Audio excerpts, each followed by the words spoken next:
Esteja convosco. Ele está no meio de nós. Proclamação do Evangelho de Jesus Cristo segundo Mateus. Glória a vós, Senhor.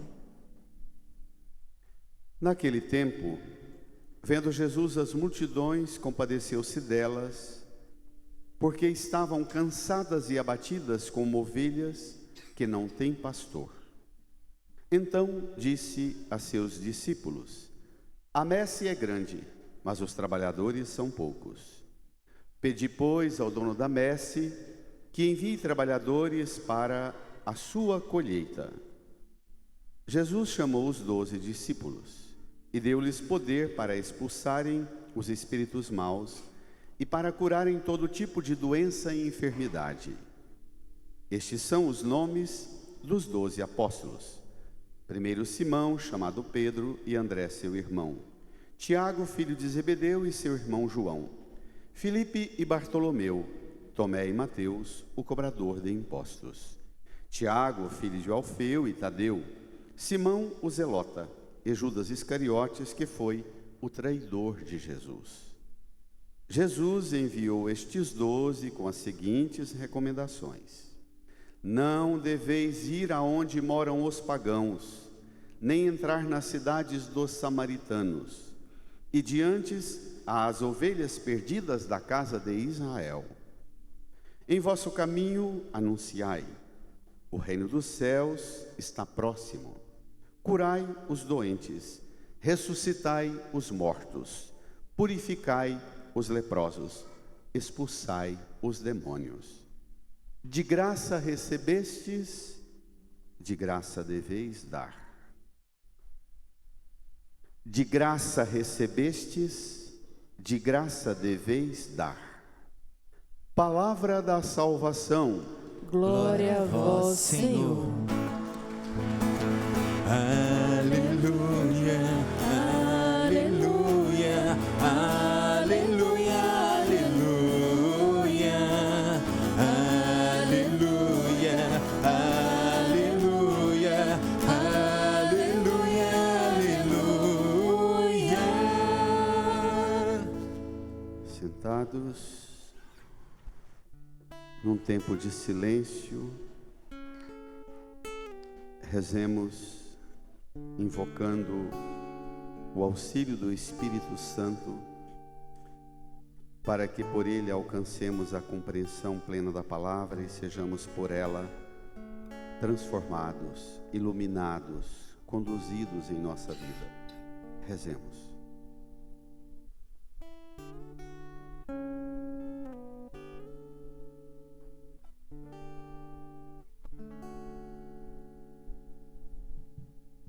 Amém. Irmãs e irmãos, nós estamos percorrendo esse caminho com Jesus no Evangelho de Mateus.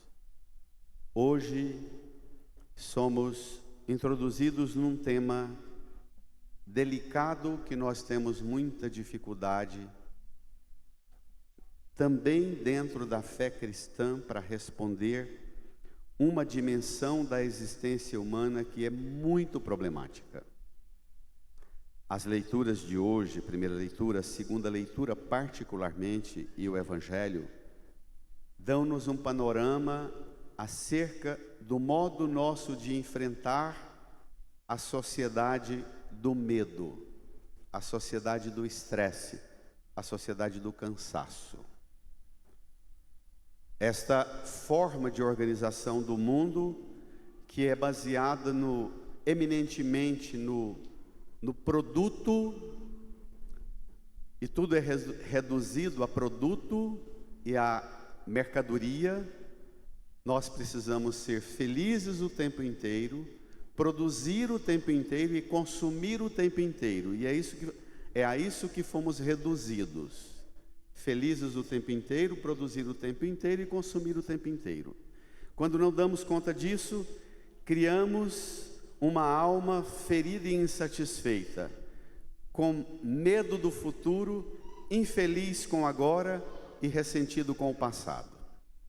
Essa forma de projeção de um estado interior precisa ser enfrentado por nós numa abordagem com uma das dimensões mais delicadas para a fé. O mistério, já estou chamando, antes de falar do problema, estou dando uma identificação para o problema que abordamos hoje. O mal. O que é o mal? Qual a origem do mal? Por que o mal existe? Como é que cristão entende e compreende o mal? Particularmente quando você desce um pouco mais do mal genérico para a situação concreta do sofrimento, dos embates mais dolorosos, da doença, da morte, das enfermidades, dos males numa sociedade eminentemente de enfermidade, de doença mental e doenças emocionais, o que a gente chama do mal espiritual, do mal emocional. Como enfrentar isso? A questão aqui é, como é que a gente enfrenta essa dimensão da existência na perspectiva cristã? Eu conheço, e seguramente os irmãos e irmãs conhecem, uma quantidade enorme de pessoas que romperam com a fé, particularmente com a fé cristã e também com a fé católica, por acharem muito fraca a resposta nossa para o problema do mal. Pais e mães na catequese dos filhos, as catequistas, o avô, a avó e nós pregadores somos e temos uma percepção e uma compreensão ingênua acerca do sofrimento e do mal. Damos respostas com frases da Bíblia e acabamos por não responder. Afinal de contas, esse Deus poderoso que vocês creem, Ele não é poderoso ao ponto de enfrentar o problema do mal, do sofrimento. Cadê Ele?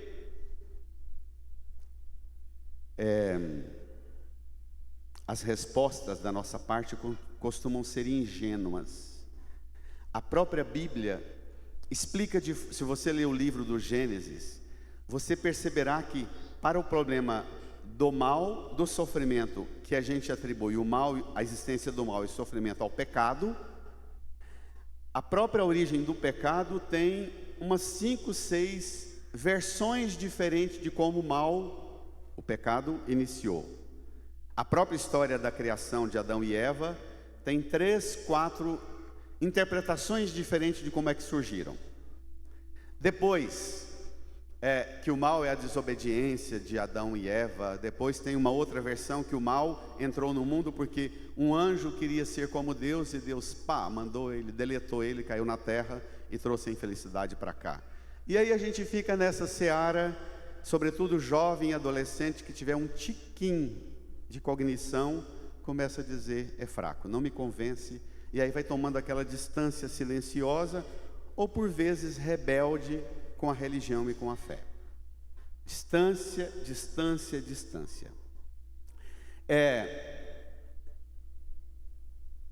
O Papa Leão, visitando agora a Espanha, desceu um pouco mais abaixo a Espanha, e tem um protocolo nas visitas pastorais dos papas, desde João Paulo II, um protocolo que nas visitas que eles fazem no mundo, fazem aquelas sessões de conversa com grupos específicos, jovens, crianças, famílias, imigrantes, presidiários, e os pobres, os políticos, os professores universitários, os estudantes, e assim por diante.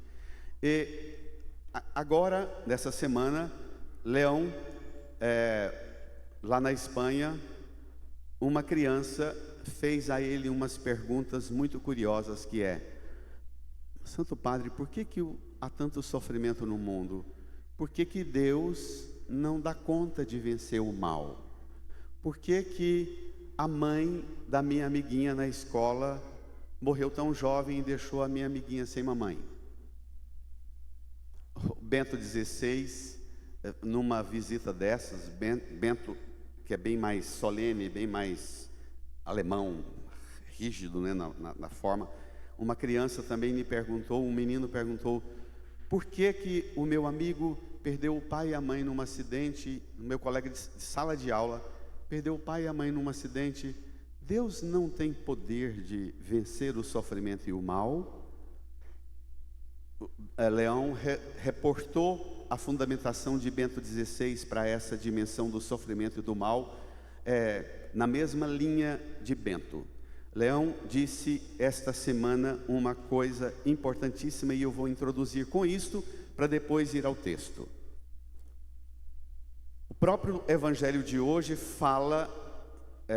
apresenta 4, 5, 6, 7 expressões: espíritos maus, doenças, enfermidades, e depois doenças, mortos, leprosos e demônio.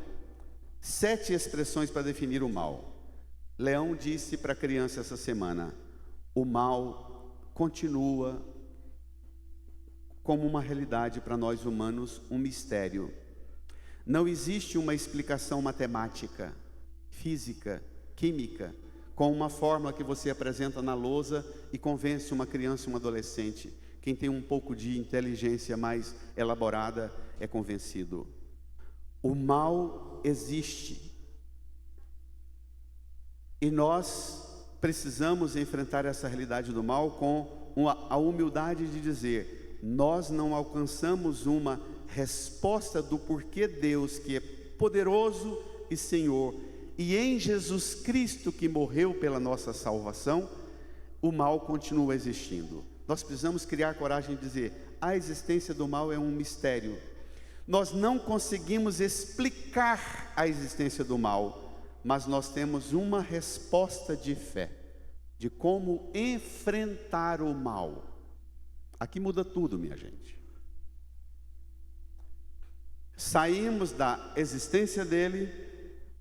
Quem tem um pouquinho de inteligência sabe que uma boa abordagem na perspectiva da saúde mental, da medicina e mesmo de uma engenharia mais elaborada da física quântica, por exemplo, a resposta para o mal, para a realidade material e orgânica que nós somos, provisória, com ciclos de nascer, de envelhecer e de morrer. Então, nós precisamos ter uma habilidade, uma prontidão maior para falar sobre isso, perder o medo de falar sobre isso e não se perder em respostas fúteis, respostas que silenciam o outro, mas não convence.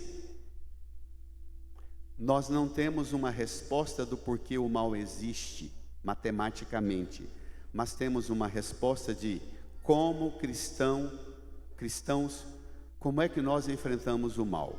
Vamos lá? A resposta está no final da nossa meditação. Eu queria partir da segunda leitura da carta de Paulo aos Romanos, o número 9. Paulo diz assim no versículo 6, na segunda leitura, na carta aos Romanos, ele diz: quando éramos ainda fracos, Cristo morreu pelos ímpios no tempo marcado. No versículo 8, descendo o texto: pois bem, a prova de que Deus nos ama, leia, é que Cristo morreu por nós, quando éramos ainda pecadores. Existe uma prova de que Deus nos ama. Se nós não temos resposta para outras perguntas, para essa nós temos. Deus nos ama. E há uma prova: Cristo morreu por nós. Olhe, preste atenção, eu insisto muito aqui. Para um aprofundamento desses, você não alcança a compreensão sem zelar pelo tempo dos verbos. Lá no versículo 6, Paulo diz: quando éramos ainda fracos, Cristo morreu por nós. Agora aqui no versículo 8, quando éramos ainda pecadores, Cristo morreu por nós. Desce o olhar no versículo 9: muito mais agora que estamos justificados pelo sangue de Cristo, seremos salvos da ira por ele. Versículo 10: quando éramos inimigos de Deus, leiam, fomos reconciliados com ele pela morte do seu Filho. Quanto mais agora, estando já reconciliados, seremos salvos por sua vida. Por sua vida. Olha o tempo dos verbos. Fomos reconciliados e somos já agora reconciliados. Desde já recebemos a reconciliação. Fomos reconciliados. O cristão deve viver neste mundo como uma pessoa reconciliada. Bento XVI aprofunda isso de uma forma mais elaborada. Ele diz: reconciliada consigo mesma, pessoa reconciliada consigo mesma, com a criação, com o próximo e com Deus. Reconciliação em todas as dimensões aqui. A nossa forma de enfrentar o mal, a existência do mal e do sofrimento, deve ser como pessoas reconciliadas. Vamos ver? Como é que faz isso? Como é que aplica isso? O Evangelho. Mateus capítulo 9, versículo 36 até o capítulo 10, versículo 8.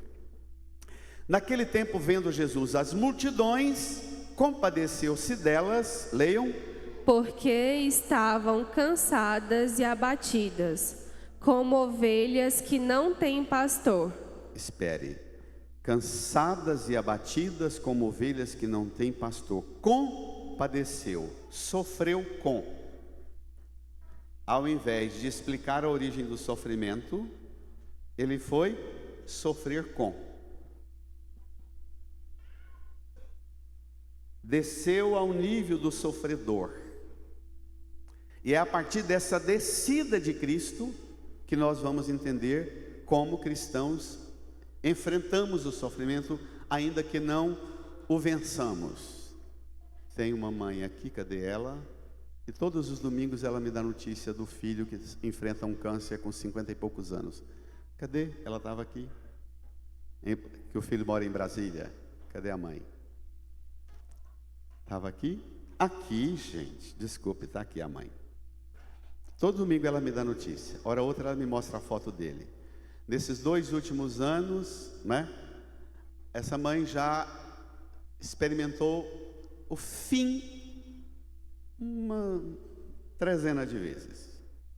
E constantemente ela chega dizendo: recuperou, está em casa. No outro domingo, desceu, está na UTI.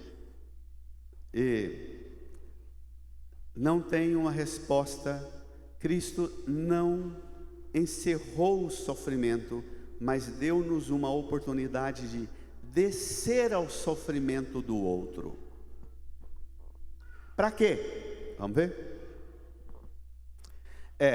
Ele compadeceu, ele viu, acho que é importante o verbo, ele vendo, ele vê, compadece, identifica o sofrimento, cansado, abatida, porque são como ovelhas que não têm pastor. Hoje nós poderíamos acrescentar, atualizando esse evangelho, Jesus olha hoje para as ovelhas, as multidões, no plural, gente.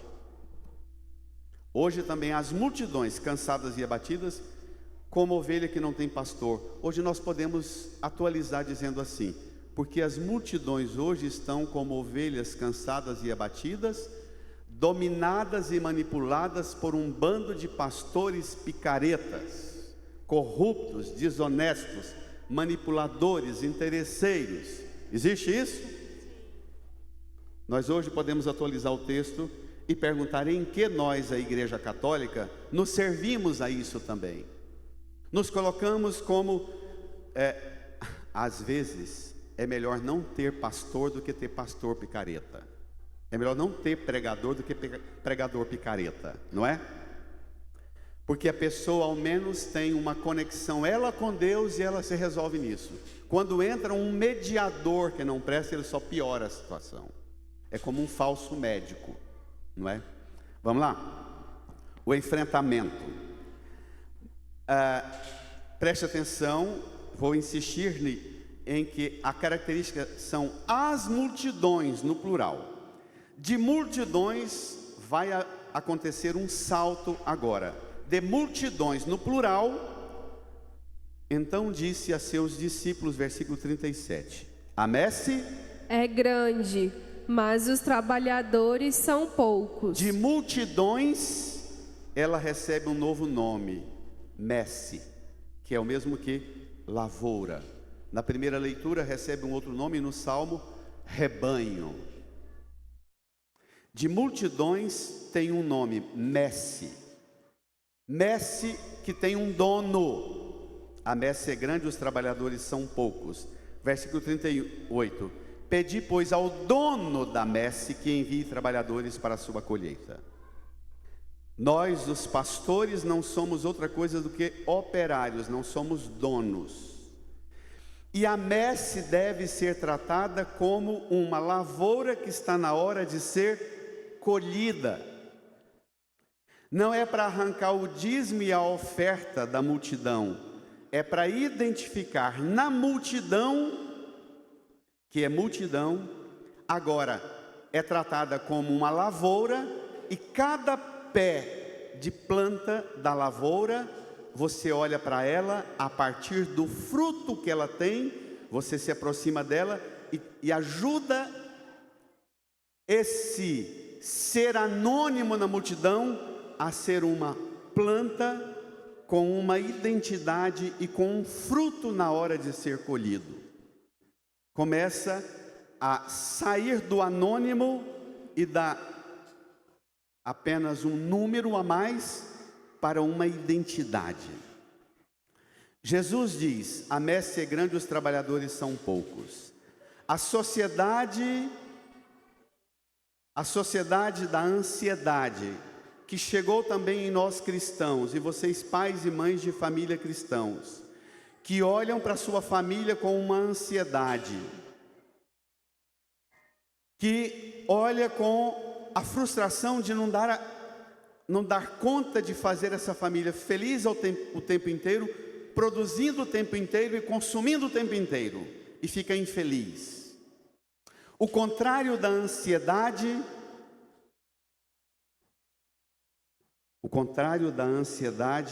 é a insegurança.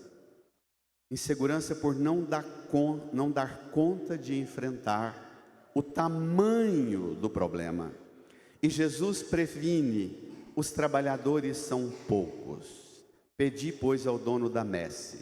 Jesus está dizendo para mim e para você.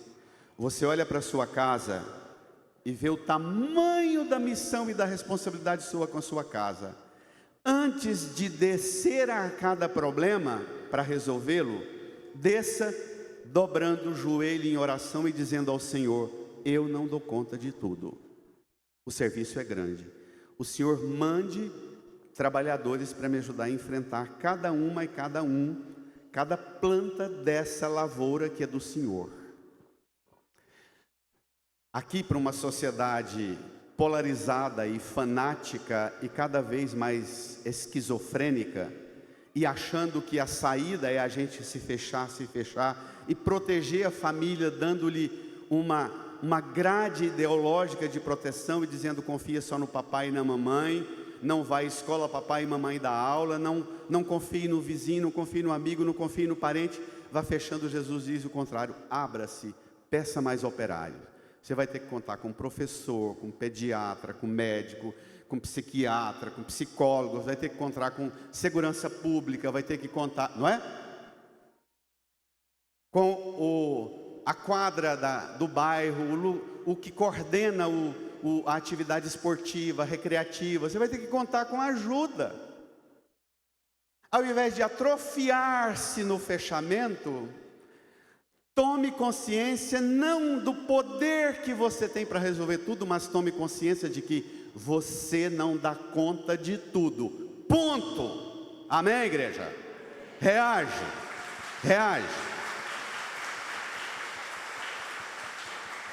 Da sociedade da neurose do fechamento, do estresse do fechamento, Jesus diz: abram-se para Deus e diga: o trem é do Senhor, não é meu. Eu vou fazer minha parte. E vou dormir na hora de dormir. Vou descansar na hora de descansar. O resultado é do Senhor. Amém? Pronto. Aberto o horizonte, A multidão agora começa a tomar forma. A multidão é messe de Deus, é lavoura de Deus, da colheita de Deus.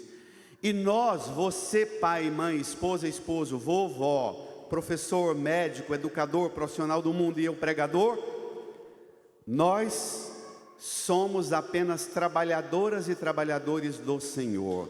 E é hora de tirar o melhor que cada um tem. É a definição da pedagogia, não é? O que é ensinar? Ensinar é ajudar a tirar de cada um e ajudar cada um a descobrir o melhor que cada um tem em si, não é? Esse é o papel da pedagogia. A nossa grande mestra daqui da paróquia Maria Helena Café ensinou isso por décadas. Identificar o que cada um tem de potencial e ajudar a cada um a proteger o fruto que interessa para Deus, o fruto que cada um de nós é e tem.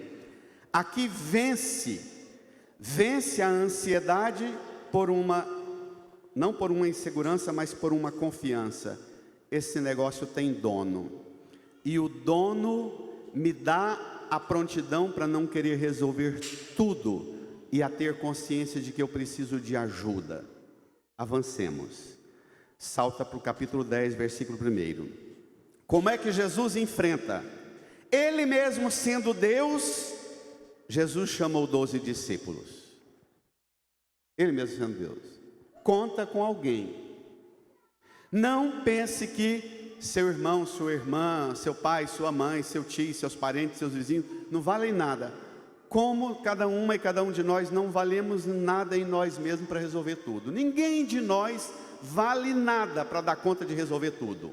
Essa consciência ela é fundamental. Amém? Avancemos. Jesus chamou os 12 discípulos e deu-lhes poder. Agora vem a surpresa. Para expulsarem, leiamos?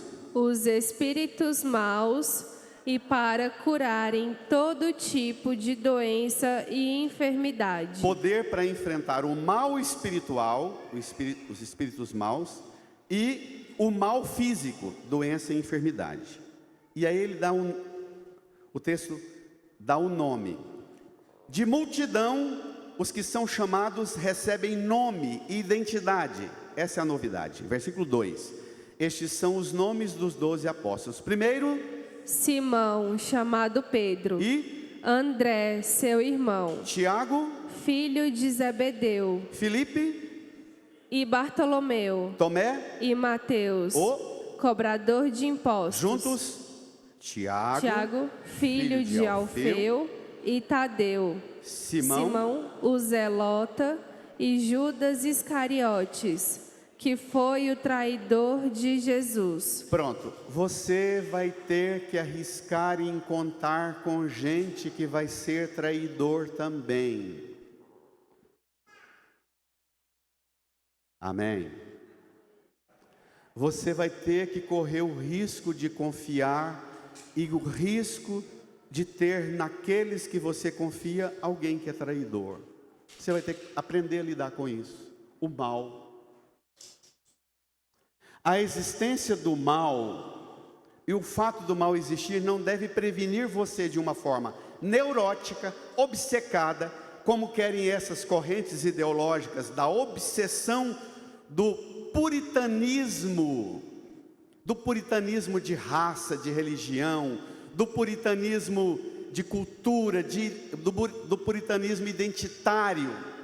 Sai dessa e arrisque-se a contar com alguém, inclusive se Jesus chamou 12 com tanto capricho, e o texto diz, e Judas, o traidor. Agora perceba uma coisa, Jesus chama e o texto diz, esses são os nomes dos 12 apóstolos. Primeiro Simão, chamado Pedro, André seu irmão. Tiago, filho de Zebedeu. Tomé e Mateus, o cobrador de impostos. Tiago, filho de Alfeu e Tadeu. De anônimos inúmeros na multidão, eles passam a ter nomes, referência de pai, mãe, de família, de ancestralidade, e começa a ter uma identidade. O mistério do mal é vencido a partir da relação interpessoal, de comunhão, de vínculo. Eu repito quase que a exaustão aqui nessa igreja. O que salva o mundo é uma coisa chamada vínculo. O cristianismo que não é um cristianismo capaz de construir comunidades de consolidação de vínculos, vínculos que contam com o desafio da fragilidade. E Jesus chama os 12 e repete pela segunda vez a mesma ideia, versículo 5. Jesus enviou estes 12 com as seguintes recomendações. Estranho o que vem agora, vamos lá? Não deveis ir aonde moram os pagãos, nem entrar na cidade dos samaritanos, e diante as ovelhas perdidas da casa de Israel. Os pagãos e os samaritanos, os pagãos é em sentido genérico os de outras raças e religiões. Os samaritanos, uma das comunidades, uma das tribos de Israel, que em 721 os judeus acusam essa tribo no norte de Israel de ter feito um ombro fraco para a Síria invadir o território da Samaria e anexar o território da Samaria na Síria, 721 a.C. E os judeus a vida inteira disseram: estes são os traidores, eles são dos nossos, e preferiram que um estrangeiro salvasse a eles. Hoje também nós temos os que pensam que os estrangeiros vão nos salvar, porque desconfiamos de nós. Isso existe? Existe? Está entendendo?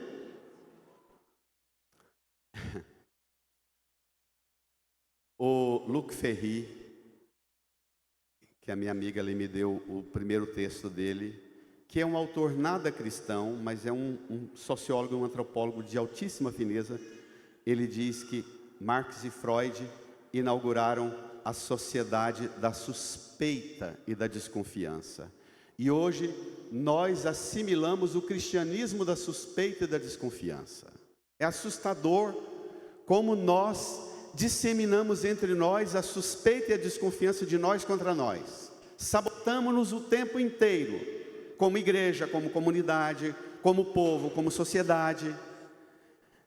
Jesus fala: não vá na Samaria não, e nem vá aos pagãos, e diante das ovelhas perdidas da casa de Israel. Sabe o que está falando Jesus para nós hoje? Ao invés de ficar implicando com os muçulmanos, o Islã, o hinduísmo, as religiões afro, as outras religiões, se preocupe com os perdidos dentro da igreja, e que são muitos. Se preocupe com os perdidos dentro da sua casa. Você está combatendo o mal das outras religiões, das outras correntes espirituais, e tem gente perdida na sua casa. Você não está dando conta de ser instrumento de Deus para quem está na sua casa. Seja a sua casa a família, seja a sua casa seu bairro, seja a sua casa a igreja católica. Ide primeiro às ovelhas perdidas da casa de Israel, quer dizer, da sua casa. Aquela máxima que é um jargão que soa até chato repeti-lo, mas é preciso. Quer mudar o mundo? Comece com o seu barracão. Comece com o seu barraco. Comece com a sua casa e vai florescer. Amém? Então, vai, reage.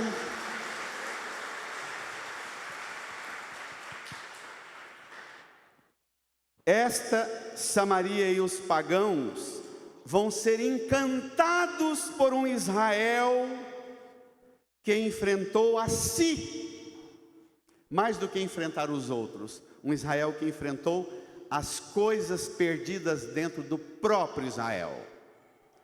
Não é armando-se de bombas para bombardear todos os que estão ao redor e para fazer um resort na faixa de Gaza.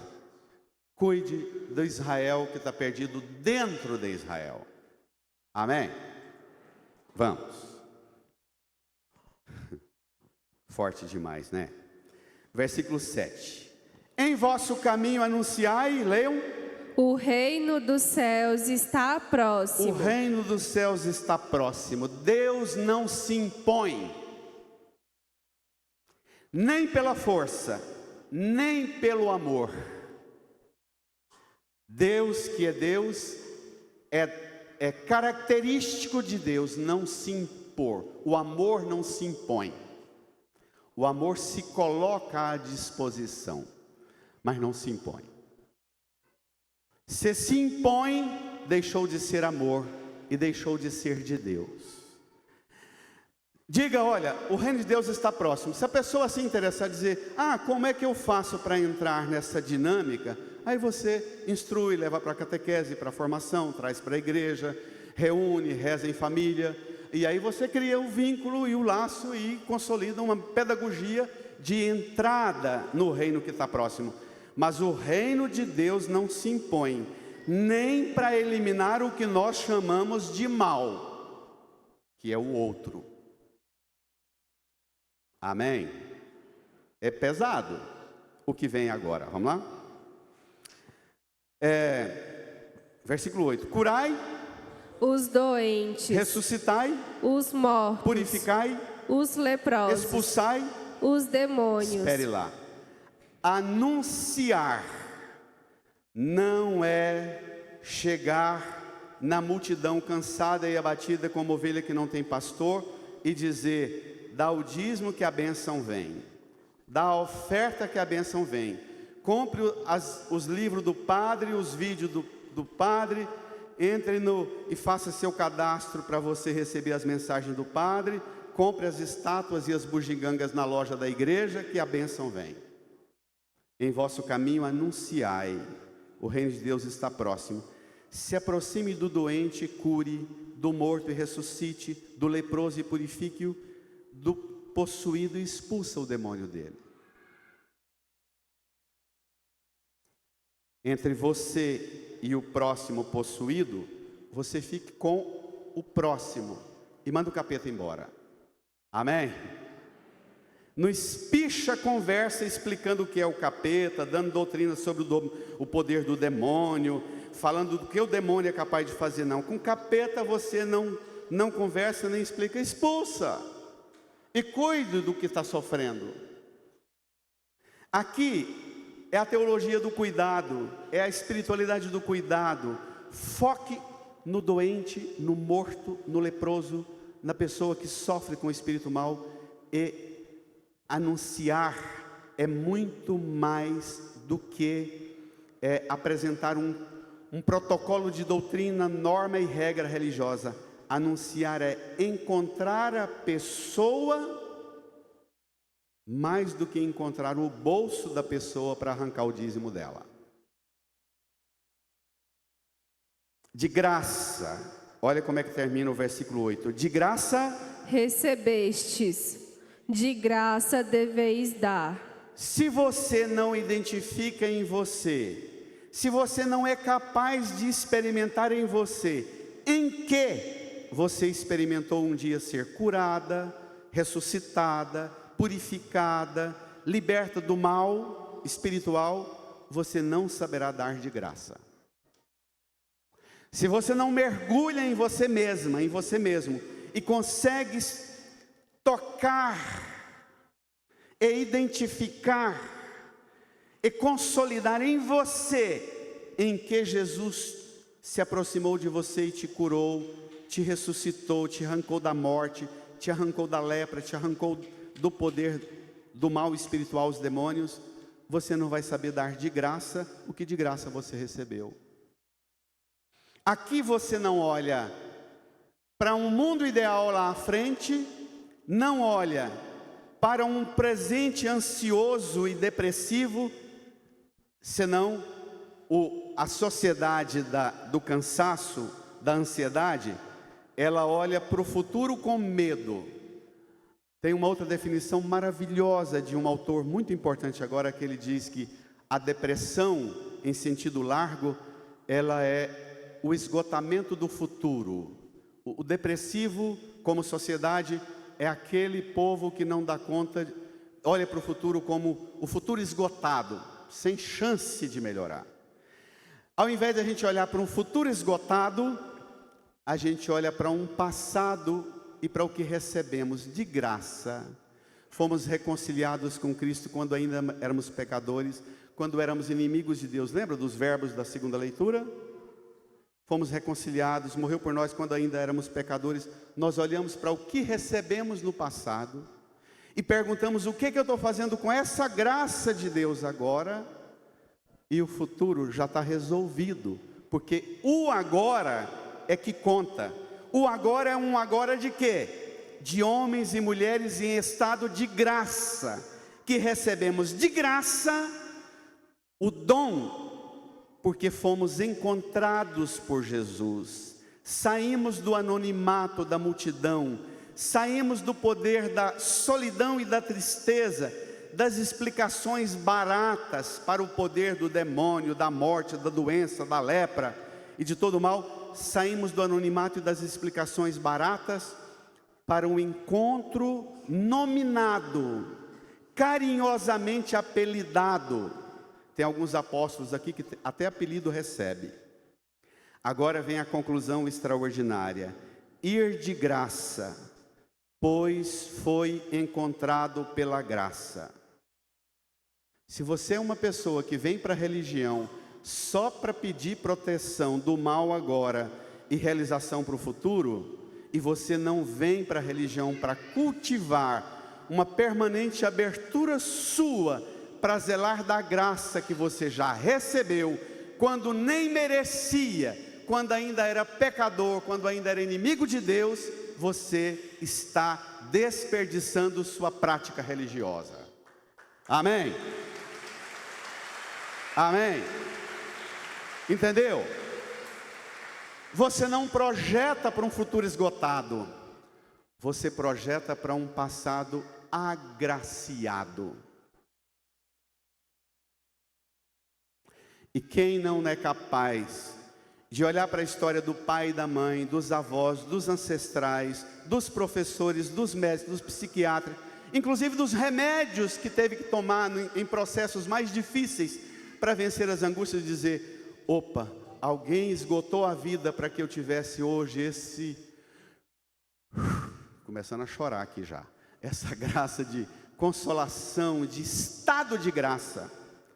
Aí você se projeta para o agora como mulher e homem da graça. Você não precisa de ameaçar ninguém, de ficar falando da diferença ameaçadora de ninguém. Você não é outra coisa senão para usar uma expressão bem, alguns aqui não vão gostar, mas paciência, eu preciso me servir da literatura e da arte, que a Maria Bethânia canta num dos versos dela. A gente precisa ser carregador e derramador de graça, carregadeiras de graça, é o que define o homem. Portanto, o cristianismo e a fé católica não têm uma explicação para o mal, senão para dizer: o mal e a existência do mal é um mistério que a gente continua sem ter uma resposta. Mas nós temos uma resposta poderosa para agora. A ação da igreja não nega a existência do mal, diz o Papa Leão, mas o anúncio da igreja diz: este mal que hoje te visita, mal espiritual ou mal físico, a igreja diz: este mal não tem mais a última palavra. A dor humana, o sofrimento de inocentes, a rebelde força da maldade humana, a fúria violenta dos prepotentes e arrogantes que se servem da violência para se imporem, as tragédias e as catástrofes não são respostas de Deus.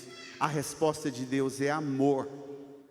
E ser cristão é enfrentar o mal com uma resposta de amor.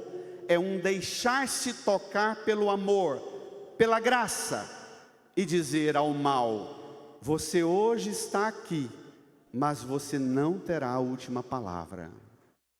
Aleluia, amém. Vai, reage, reage.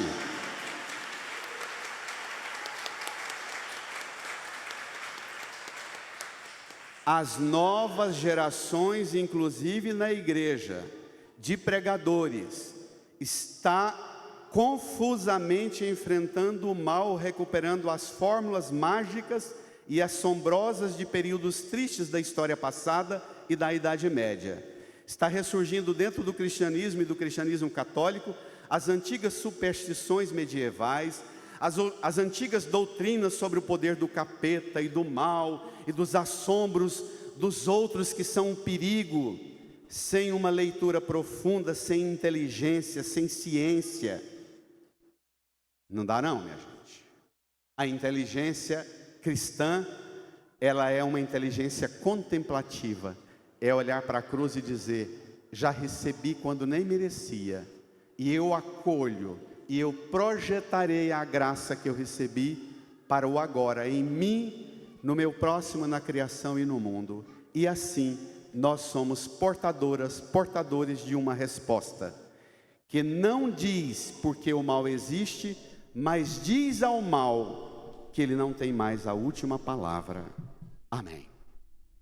Incline a sua cabeça e ponha-se agora na presença do Senhor, dizendo: eu não quero me fechar para essa graça, não quero projetar para um futuro, mas eu projeto-me para uma entrega amorosa do Senhor quando eu ainda era pecador,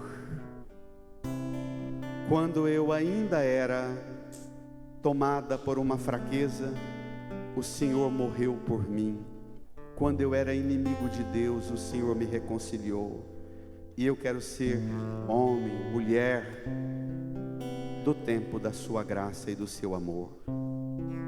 Abra-se a este amor, entregue-se a esse amor, aceite esse amor como a realidade que te envolve, mais forte do que todas as potências do mal físico, do mal espiritual, do mal ideológico. Aceite e acolha esse amor, e seja mulher e homem do amor e da graça. Fale com Jesus.